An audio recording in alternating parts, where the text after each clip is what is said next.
Buat teman-teman yang masih kuliah, nikmatilah masa kuliah.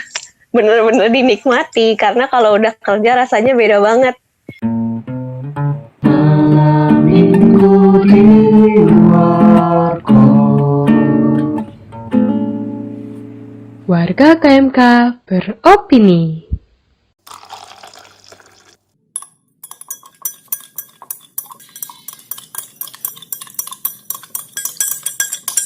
Selamat malam semuanya. Kali ini bersama gue Sabam dalam podcast Sarjana, Karir, Cinta, dan seterusnya. Kali ini gue ditemenin pembicara-pembicara yang cantik, manis, menarik, dan rupawan, tapi tidak lupa berpengalaman bersama dengan Kak Dea. Halo Kak Dea. Halo. Dan juga dengan Cigres. Halo Cigres. Hai.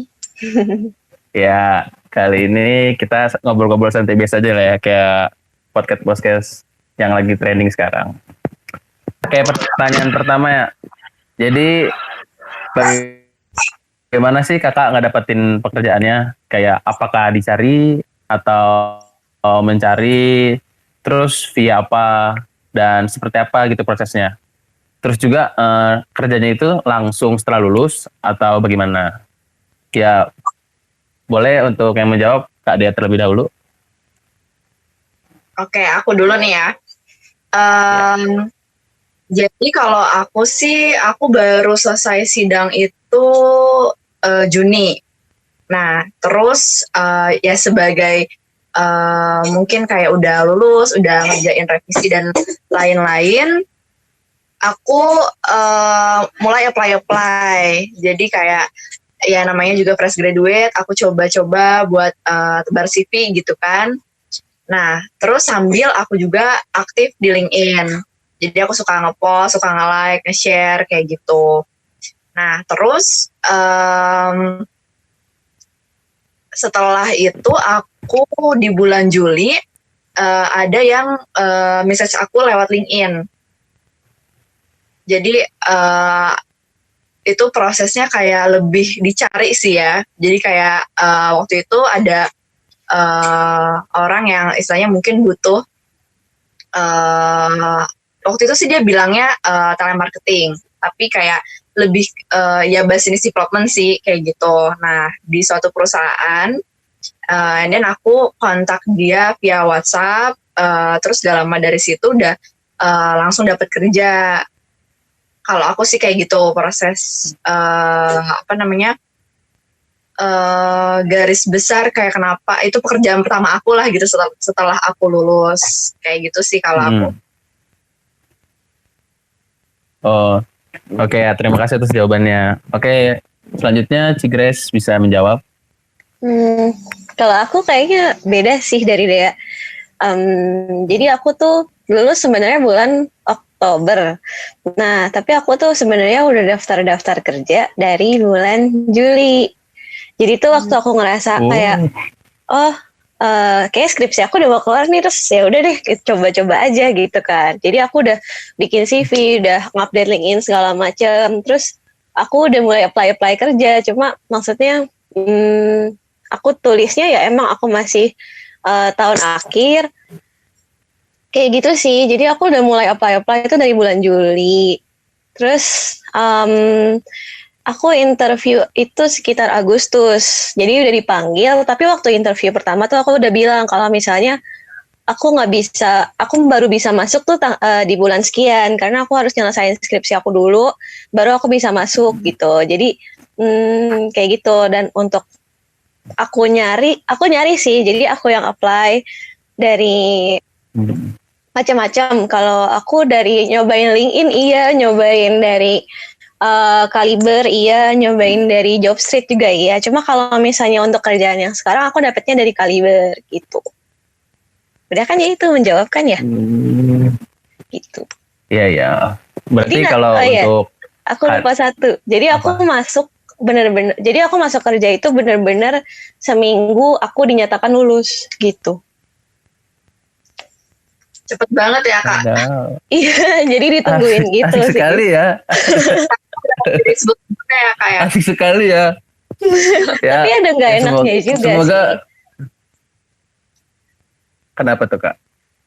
Gak enaknya tuh karena nge-apply kerja tuh pikiran banget tuh apa ya, bener-bener cukup stres juga dong. Terus habis itu jadi kayak bener-bener kebagi yang namanya aku harus ngerjain TA, tugas akhir, ngerjain skripsi, sama mesti apply kerja, dan itu kan mesti bener-bener duanya dijalanin gitu. Jadi kayak ada positif negatifnya. Dan jadi kan kalau misalnya orang habis kerja udah habis lulus terus ada waktu nunggunya, terus ada have fun-nya. Kalau aku tuh nggak ada sama sekali, jadi kayak bener-bener lulus terus kerja gitu deh. Itu nggak enaknya itu sih. Ya benar. Iya, oh iya bener juga sih, kayak habis lulus bisanya kayak ya santai, ya lulus gitu kan, apalagi dari Iya. IPB. Tapi tiba-tiba seminggu setelahnya kerja gitu kan. Ya mungkin emang ya pekerjaan itu kan banyak bicara, cuma kayak bagi kayak mungkin terlalu cepat juga kayak gak enak gitu ya, kayak belum dinikmatin lulusnya udah langsung kerja aja. Oke. Lanjut ya ke pertanyaan selanjutnya.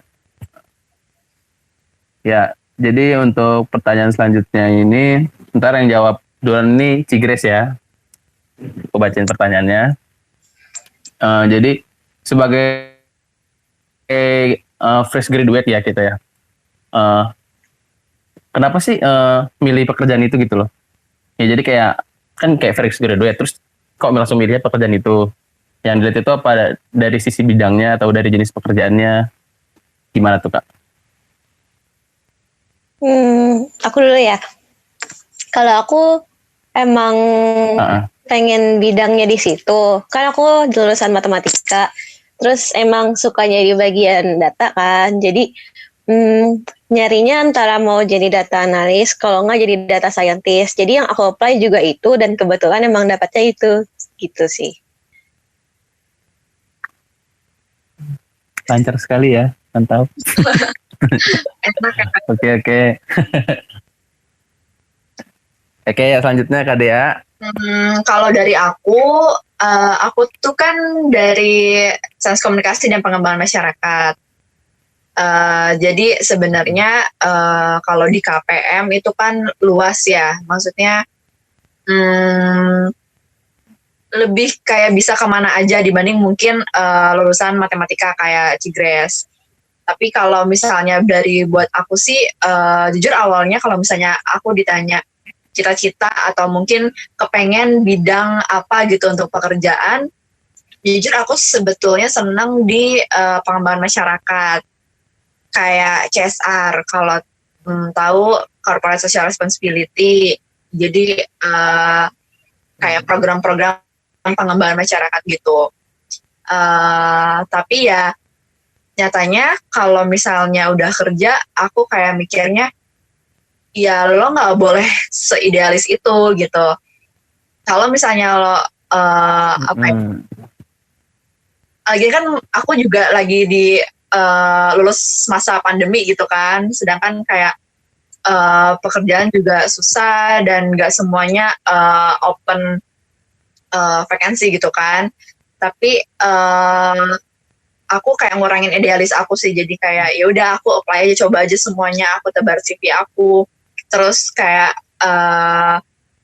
ya sebisa mungkin buat cepat dapat kerja gitu kan, karena aku mikir kayak ya daripada di rumah terus kan aku nganggur gitu loh. Nah terus di bidang yang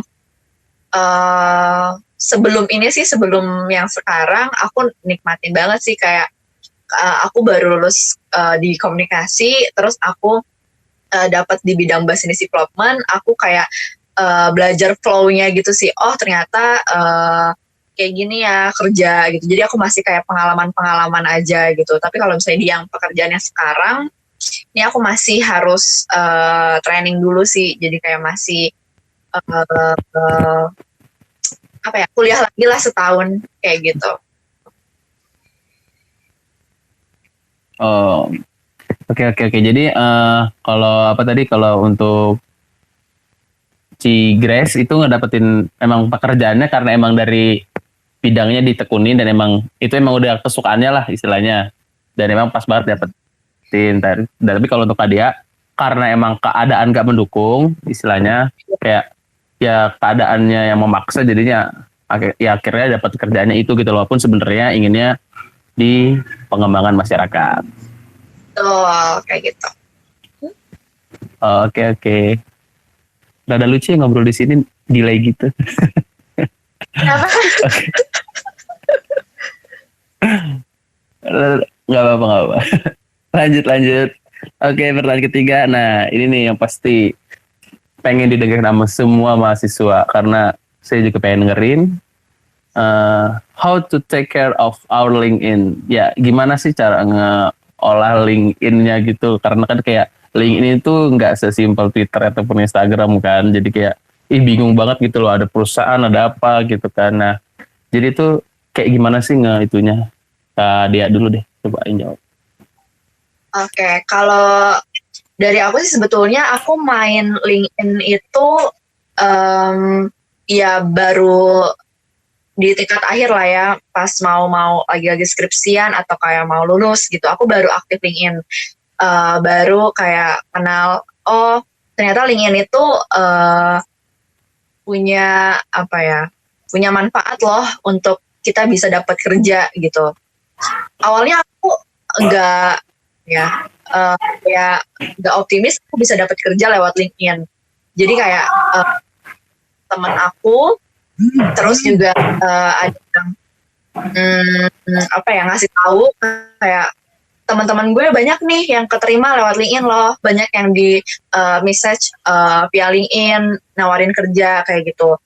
Awalnya nggak percaya, tapi kayak aku kayak ya udahlah coba aja, kenapa nggak kayak aktif dulu aja, minimal sehari nge-like deh gitu, atau kayak mungkin sesekali bisa nge-post atau share posan yang mungkin bermanfaat kayak gitu.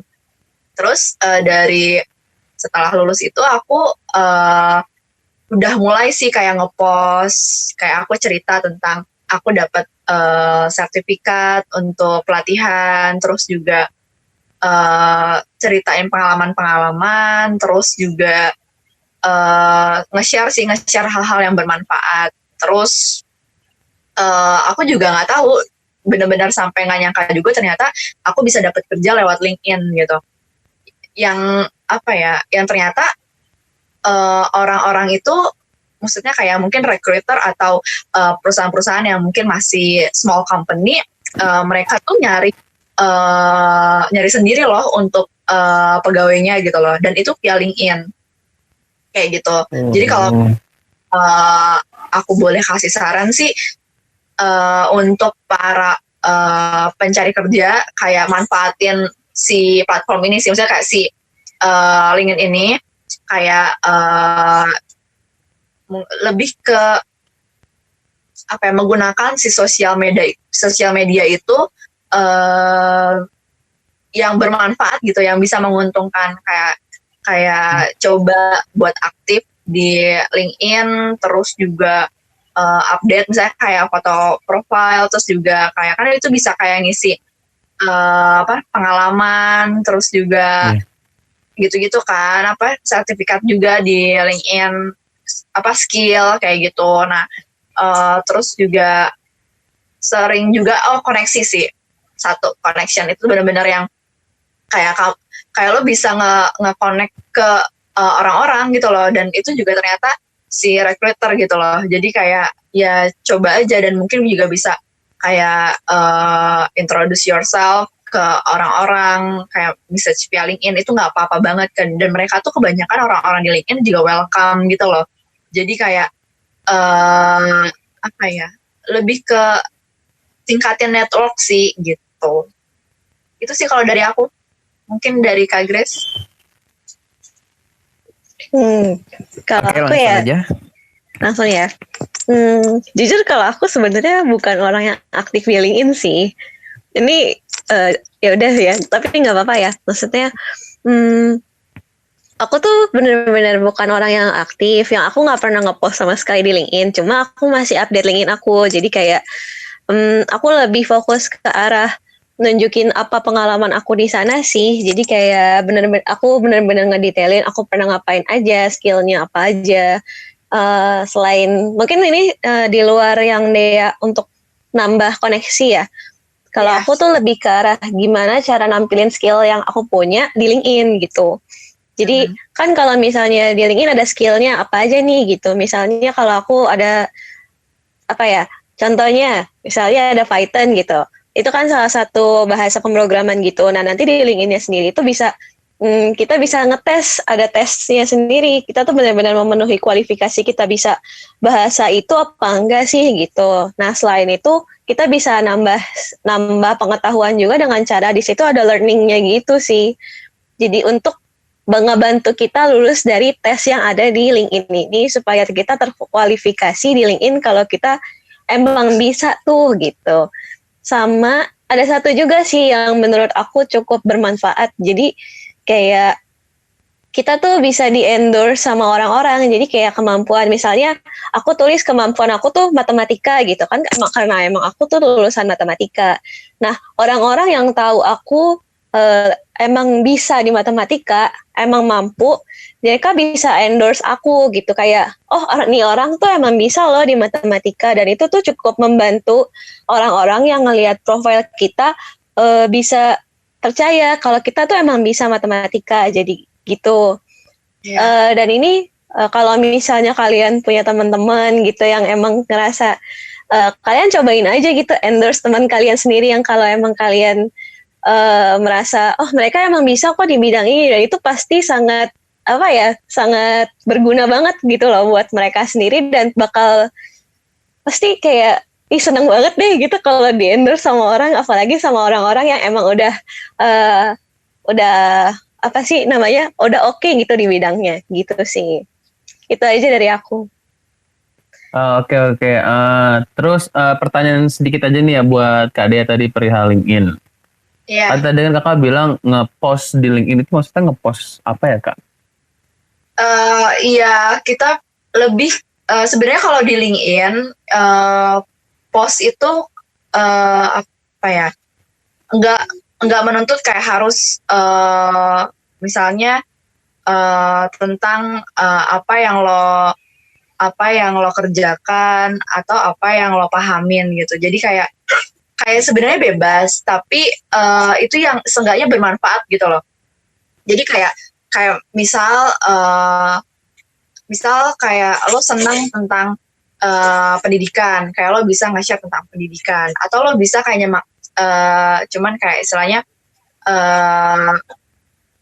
apa ya hal-hal bermanfaat sih kalau misalnya menurut aku ya kayak misalnya tentang hal-hal baru yang mungkin bisa bermanfaat buat teman-teman atau bisa juga kayak kiat-kiat sukses gitu loh kayak kiat-kiat atau mungkin tips-tips buat teman-teman yang pencari kerja terus juga kayak banyak sih sebetulnya tapi kayak lebih kayak yang bermanfaat dan kayak aku merasa kalau di LinkedIn tuh lebih formal gitu lebih kayak ya kalau misalnya di Instagram kan kayak kita nge-post bebas kan dan kayak ya udah kan kayak benar-benar keseharian gitu tapi kalau misalnya di LinkedIn tuh kayak yang lebih formal dan kayak ya itu sih lebih ke bermanfaat gitu loh tapi kalau buat postnya tentang apa sih maksudnya kayak nggak yang kayak ada batasan kayak harus sesuai yang lo bisa gitu nggak juga cuman kayak lebih ke yang lebih bermanfaat lah kayak gitu. Oke, terima kasih Cigres Kak Dea. Nah, selanjutnya ini pertanyaan yang emang sangat saya ingin tanyakan dari tadi, cuma emang di posisi di nomor ini pertanyaannya ya terkait dengan interview. Ya, jadi interview itu tuh kayak seberapa serem sih atau seberapa buruk gimana gitu kan kayak kebanyakan orang kalau udah mikirin interview pekerjaan gitu kan. Terus kayak apa yang mesti dilakukan sebelum, saat, dan setelah wawancara interview gitu. Dan kiat-kiat lolosnya dong untuk lolos interview. Ya mungkin bisa sih bisa interview offline atau interview online bisa dijelasin aja ya. Mungkin Dari yang offline Kak Grace tuh. Dari Cigres dulu deh. Apa ya?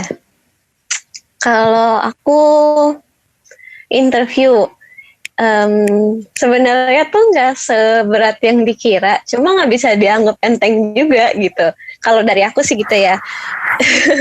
Soalnya yang pertama, pokoknya yang harus disiapin. Kalau aku sih harus tahu background perusahaannya dulu ya, kayak kira-kira nanti kita interview pakai bahasa Indonesia apa Inggris. Aku pernah tuh kayak bener-bener aku datang tiba-tiba interviewnya pakai bahasa Inggris dan aku nggak tahu kalau itu harus pakai bahasa Inggris dan aku siapinnya semuanya tuh kayak bahasa Indonesia. Jadi waktu interview aku gagalnya total banget tuh, aku nggak bisa jawab apa-apa tuh, susah banget kan. Maksudnya kayak membahasakan yang nggak biasa kita omongin via bahasa Inggris tuh menurut aku masih susah di aku gitu kan. Terus jadi kayak kita harus tahu tuh kira-kira nanti background perusahaannya pengen kita kayak apa. Terus ya cari-cari pertanyaan yang umum ada di pasti ada lah di Google di mana-mana. Cuma yang menurut aku cukup krusial ditanyakan hampir setiap aku interview adalah ini sih apa waktu kuliah nih kamu tuh punya masalah misalnya apa sih yang biasanya masalah yang kamu hadapin, terus gimana kamu ngatasinnya gitu. Biasanya kalau aku kayak ditanyain, aku dulu aktif di Kemaki kan, terus kayak waktu di Kemaki emang ada masalah apa pas kamu jadi ini gitu-gitu, dan gimana sih kamu ngatasinnya. Nah kalau kayak gitu tuh yang paling sering benar-benar paling sering ditanyain sih dari aku ditanyain itu dari interview user sama HR, dua-duanya nanya. Terus apa ya, salah satu yang penting tuh ini kita nggak boleh bersikap tertutup sama mereka sih kalau aku ngerasanya ya, kayak berusaha untuk nganggap si interviewernya ini, orang yang interview kitanya ini tuh kayak lagi ngobrol aja. Soalnya kalau nggak kayak gitu kayak kesannya kita kayak takut, kesannya tuh kita kayak ngeblok diri kita untuk perusahaan itu gitu loh. Jadi berusaha jadi diri sendiri, tapi benar-benar harus bersikap terbuka gitu loh. Karena itu tuh ngaruh banget. Kalau misalnya si orang yang interview ini ngerasa nyambung sama kita, jadi kan lebih enak gitu loh dibanding kita tuh kayak cuma jawab-jawabin pertanyaannya dia gitu. Jadi kita harus berani untuk kayak lebih terbuka aja sih. Kalau apalagi yang mau ditanyain aku lupa selain itu. Ini apa? Kayak kiat-kiat lolos interview. Ada nggak gitu kayak ya kayak tips-tips beberapa gitu yang emang kayak itu krusialnya gitu loh saat interview. Ya itu sih kalau menurut aku bersikap terbuka, terus kayak berusaha buat nyambung sama orang yang interview kita, terus gimana caranya kita itu terlihat lebih pede sih, nggak kayak bingung-bingung gimana. Nah itu sih, kalau dari aku kayaknya itu aja deh. Enggak, maaf tadi ada yang kurang kayak mas pertanyaannya juga kayak sebelum kan interview kalau offline kan kayak masuk ruangan gitu ya kayak. Ya kan, nah maksudnya kayak sebelumnya tuh kayak apakah pakaian rapi, terus apakah ada pantangan jangan makan ini ntar takutnya mulus pada saat wawancara, atau ada bagaimana saat masuk, apakah senyum dulu, apakah ketuk pintu, atau ya itu kan kayak perintilan kecil yang takutnya menjadi penilaian. Oh gitu. Kalau pakaian tuh sebenarnya benar-benar tergantung perusahaannya.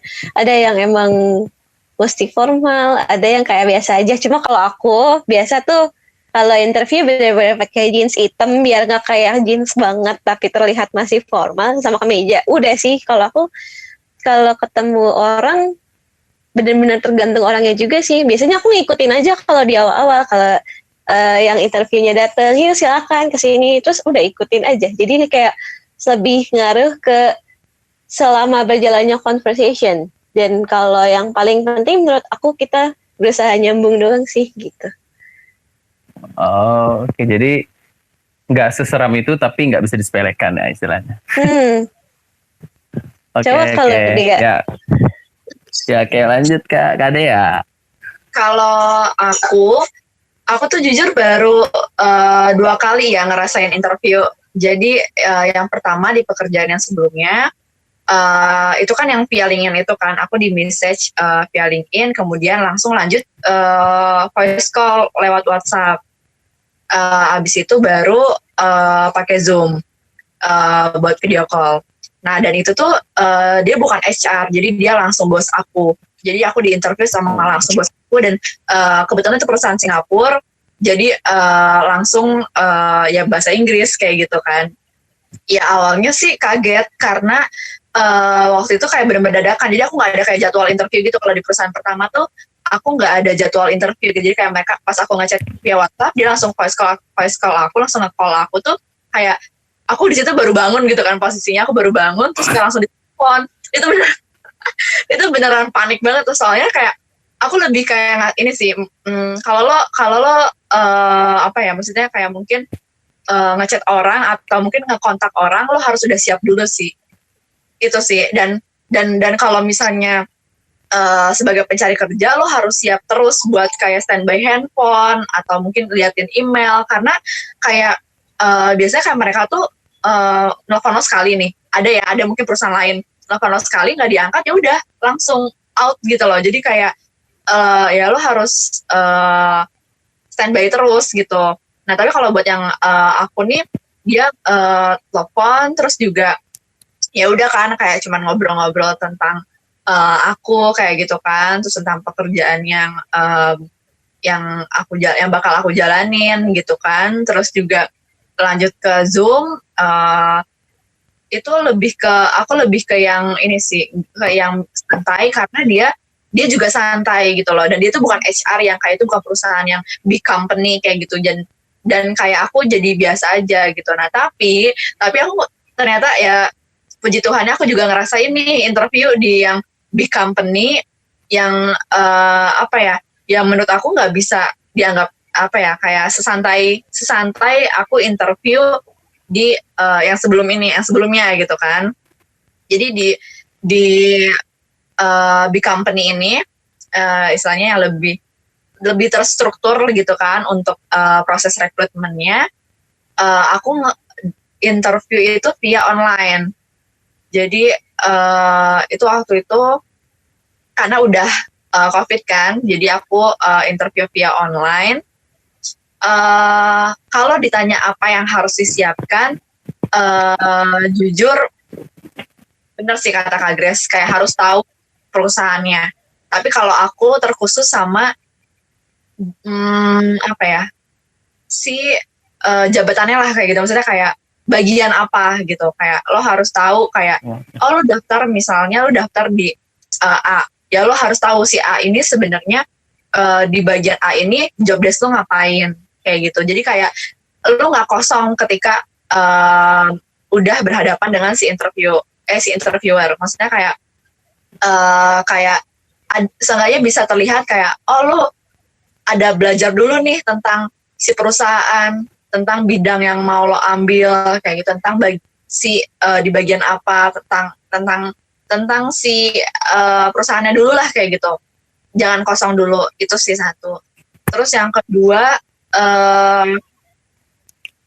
lebih ke apa ya, pertanyaan-pertanyaan sebenarnya ya. Kalau misalnya interview itu menurut aku pertanyaan-pertanyaannya semua perusahaan hampir sama, dan itu tuh ada di kayak mau Instagram, YouTube, atau mungkin bisa juga tanya ke teman-teman yang emang udah ngerasain interview. Jadi kayak pelajarin pertanyaan-pertanyaan yang sering banget muncul gitu. Lebih kayak mungkin kayak beberapa kayak kepanitiaan sih sebenarnya, ada juga yang kayak kepanitiaan, kayak lo daftar kepanitiaan, kayak ditanya kekurangan kelebihan diri lo kayak gitu kan. Terus kayak kenapa lo mau masuk ke perusahaan ini, kenapa kayak apa ya, pertanyaan-pertanyaan yang kayak global itu lo pelajarin dulu kayak gitu. Tapi kalau misalnya ya perusahaan juga kan beda-beda nih, dan pertanyaannya juga beda-beda kan, pasti ada yang beda gitu. Dan itu kalau misalnya masuk pertanyaan yang beda-beda, ya lebih kayak jawab sesuai yang lo apa ya, yang sebenarnya yang sejujurnya sih, kayak lebih ke jujur buat gue nih orangnya kayak gini gitu. Karena kayak kalau misalnya HR kan kebanyakan juga dia psikolog ya, jadi maksudnya lulusan psikologi, jadi kayak mereka tahu nih kelihatan lah mana yang kayak sebenarnya dia cuman omong kosong doang atau gimana kayak gitu. Terus karena aku online juga, jadi lebih ke alat juga ya, maksudnya kayak laptop, internet gitu kan, karena terus juga mungkin headset atau kayak speaker kayak gitu kan, itu kan juga ngaruh nih, soalnya kalau internet ngadek ya udah kan jadi kayak putus-putus gitu kan istilahnya, ngomong sama interviewernya kayak gitu. Terus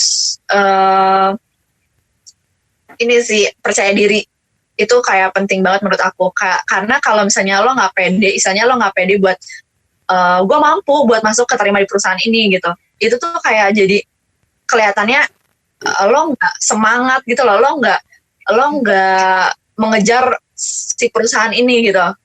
Aku sih mikirnya kayak gitu, jadi kayak lebih ke ya udah lo pede aja, lo apa ya istilahnya, buktiin kalau lo mampu gitu loh, buktiin kalau lo bisa buat diterima di perusahaan itu gitu.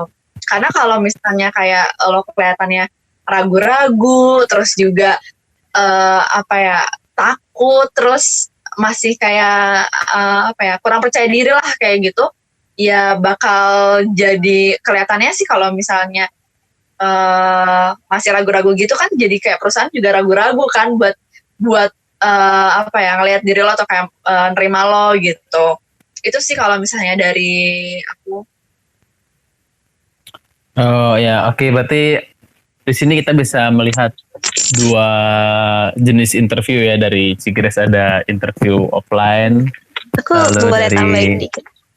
Oh ya, oke, silakan Kak. Iya, tapi ini dikit doang sih. Tadi kepikiran karena dia bilang kayak percaya diri harus nunjukin kemampuan. Ada salah satu tips juga sih kalau buat aku ya, dari aku ya. Kayak misalnya ada sesuatu hal yang menurut kalian dari diri kita tuh ini wow gitu. Misalnya, oh aku tuh pernah magang di sini gitu. Jangan takut buat ngungkapin itu sih. Maksudnya jangan sampai bagian-bagian yang pengen kalian tunjukin di diri kalian tuh malah nggak ke-mention pas kalian interview gitu. Harus berani buat nunjukin atau nggak kayak mengarahkan ke sana. Kayak dari jawaban-jawaban misalnya, misalnya kalian punya pengalaman organisasi di mana pas ditanya pengalaman kalian apa, kalian harus mencoba mengarahkan kalau misalnya oh kita pernah menjadi seorang ini dengan masalah yang seberat ini, tapi kita bisa ngatasinnya loh. Jadi kayak nunjukin benar-benar apa yang benar-benar kita punya. Kalau misalnya jawab pertanyaan mereka, dan jangan sampai kayak kita tuh malah jawabnya hal-hal yang nggak begitu, yang nggak begitu yang nggak gitu penting gitu. Tunjukin yang benar-benar kita punya, yang biar mereka kayak oh bagus juga ya gitu loh, semacam kayak gitu deh. Oh, oke. Terima kasih Cigres atas tambahannya. Ya, berarti kita benar-benar saat interview kalau bisa ya memberitahu kekuatan kita istilahnya, atau kayak kelebihan kita ya secara percaya diri lah ya. Jangan jangan terlalu takut, jangan terlalu malu-malu yang malah jadinya perusahaan nggak tahu kita tuh siapa ya. Iya. Oke, mantap. Oke, langsung saja, kita tidak terasa sudah sampai ke pertanyaan terakhir ya. Tapi ini juga ya sangat-sangat bisa menentukan pilihan mahasiswa sekarang untuk mengambil kegiatan. Jadi seperti apa sih kegiatan dan kesibukan non akademik di kampus yang berdampak gitu loh dalam pekerjaan gitu, jadi kayak kegiatan non akademik bisa kayak organisasi atau ekstrakurikuler atau UKM. Nah itu tuh berdampak ke pekerjaan gak sih, kayak dari mulai nge-apply jobnya terus sampai bila diterima di job itu tersebut, terus sampai saat bekerjanya juga, ada nggak gitu yang sekiranya kayak berdampak? Dari Kak Dea dulu deh. Pengalaman mungkin kayak pengalaman kepanitiaan atau pengalaman organisasi kali ya, kayak gitu kan, atau mungkin pelatihan atau magang.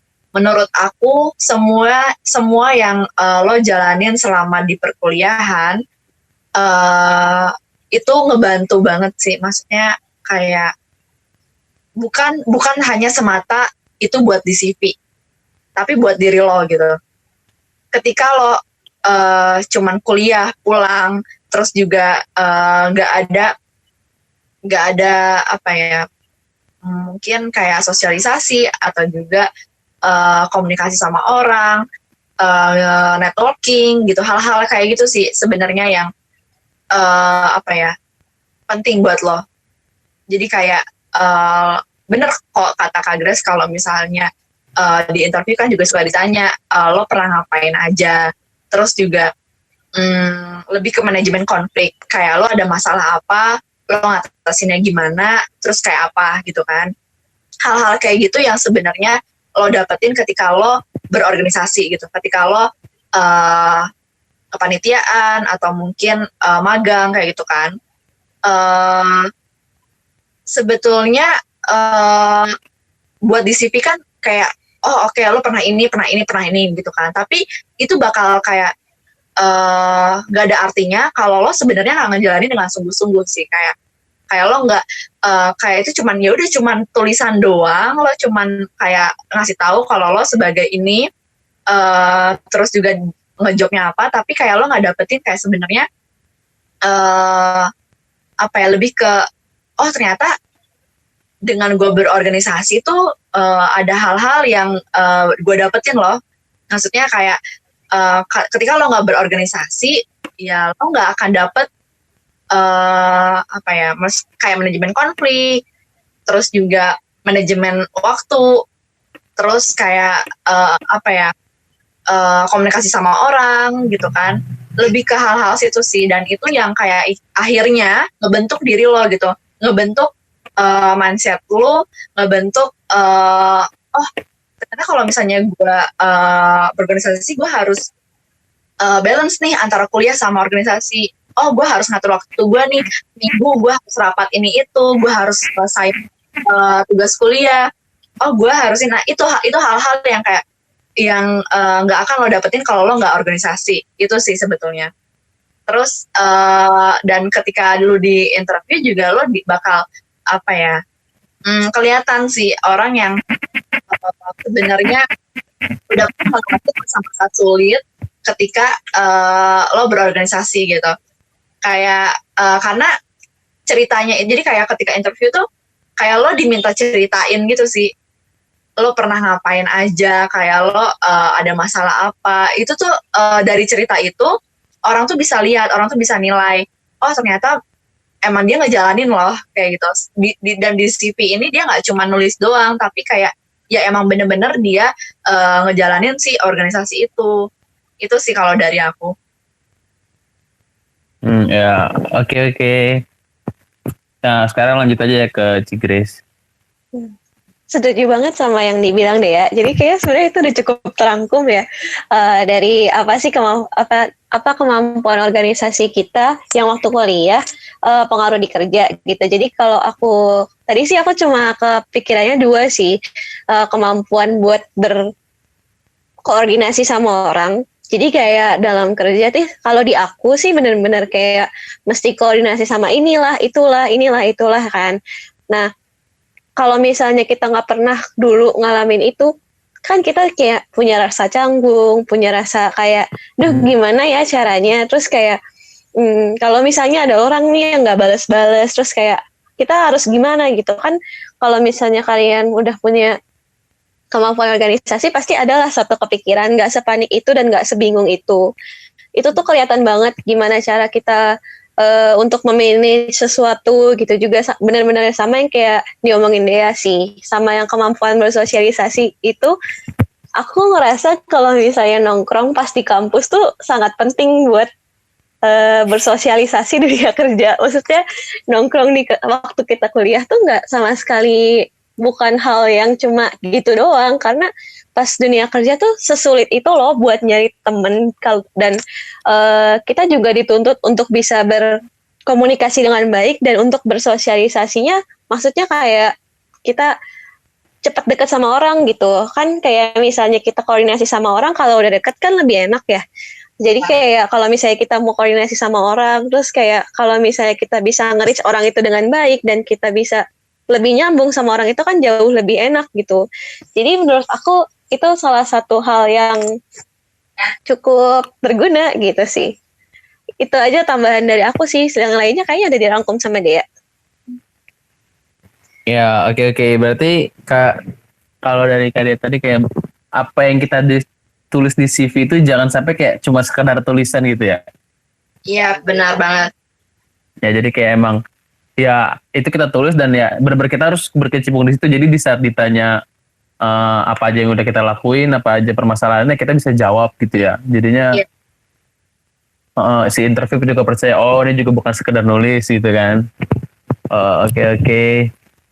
Ya, jadi sepertinya kita sudah pada penghujung acara ya. Aku mau minta ini aja deh kayak sepatah 2 kata, 3 kata gitu dari kakak ini untuk para mahasiswa yang sedang berusaha untuk terus kuliah, berusaha terus untuk menggapai cita-cita di tengah pandemi ini. Ya, boleh silakan dari siapa dulu? Siapa nih? Nih dulu aja deh. Siapa dulu? Aduh. Ada 2 deh, mungkin satu buat teman-teman yang masih kuliah dan satu lagi mungkin buat para pencari kerja, para job seeker. Buat teman-teman yang masih kuliah, semangat kuliah online-nya walaupun online, walaupun lagi kayak gini, tetap semangat, tetap mungkin tugas makin banyak dan kayak makin pusing gitu kan, di rumah terus, bosen, tapi jalanin apa yang ada sekarang, tetap semangat buat kuliahnya, karena jujur ketika lo udah lulus juga lo sama susahnya sama pusingnya buat nyari kerja gitu kan. Dan buat teman-teman yang masih berjuang buat dapat kerjaan, jangan patah semangat, tetap usaha, tetap tebar CV dimanapun, dan selagi mungkin masih nunggu buat dipanggil atau dapat jadwal interview, terus tingkatin soft skill lo sih. Jadi kayak mungkin lo bisa belajar hal-hal baru ketika lo sambil cari kerja. Terus kayak jangan patah semangat sih, itu intinya. Kayak kejar apa yang lo mau, dan ya terus usaha